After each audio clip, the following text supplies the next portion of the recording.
Okie dokie. So, after a fairly long day here in extremely bone-chilling Florida, as I was working on all of this with high winds and high humidity and all that stuff, my phone kept going off. I'm like, what the heck? It says severe frost tonight. Severe. That's a first. I've never seen that message before. But nonetheless, after a lot of perseverance, what I ended up doing, swapped out the front bumper completely, and also installed the Harbor Freight winch, 12,000 pounds. So one thing I did do, if you notice, the original bumper actually came with silver looking shackles. When I was at Harbor Freight, I thought it would be somewhat egregious to get rid of the red little hooks that signify that this is indeed a Rubicon. So to pay somewhat of an homage to it, I decided to go with the red shackles. So did a whole bunch of wiring in there. I got all those wires over here sticking out, so that I'm gonna need to swing by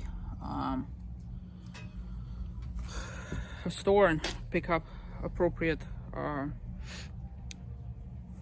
connectors and whatnot. So obviously I'm not able to reuse the fog lights, so my philosophy is to either somehow wire it to existing wiring or just wire it directly to the battery. Either or, I really don't care. One thing I'm a little bit concerned about is the previous connector, which is this guy right there.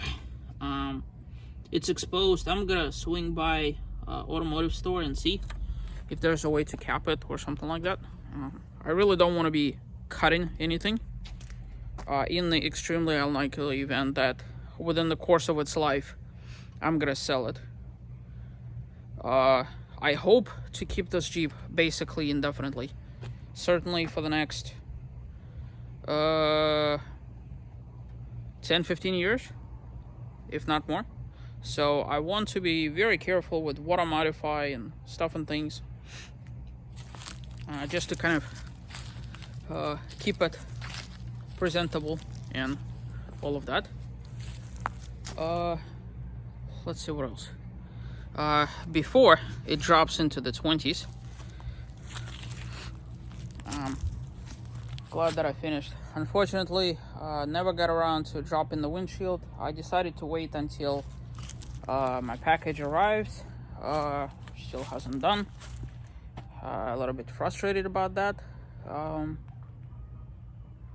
We'll see.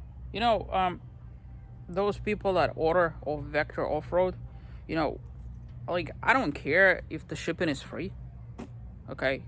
But Vector Off-Road actually charges you for shipping. You go like, all right, so you charge me for shipping to ship it using the slowest possible method that's been delayed multiple times.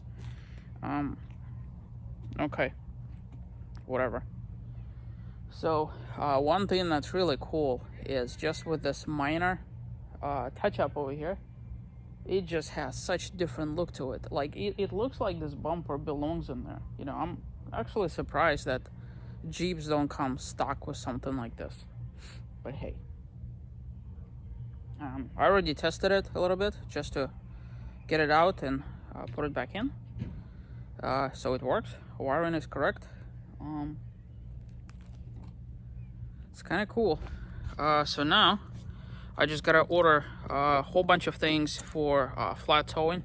So what's gonna happen is those D-rings are going to come out, and in their place there's an adapter that goes from a D-ring into Roadmaster tow setup. And as far as my motorhome, I've been keeping it somewhat on the hush-hush. But there's a whole bunch of really interesting things happening over there. So in the downtime, I've actually installed a mini split on the back of it.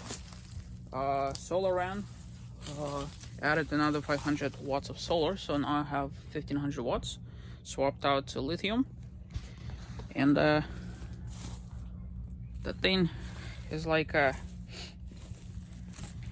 and so that over there is going to be used for the Roadmaster.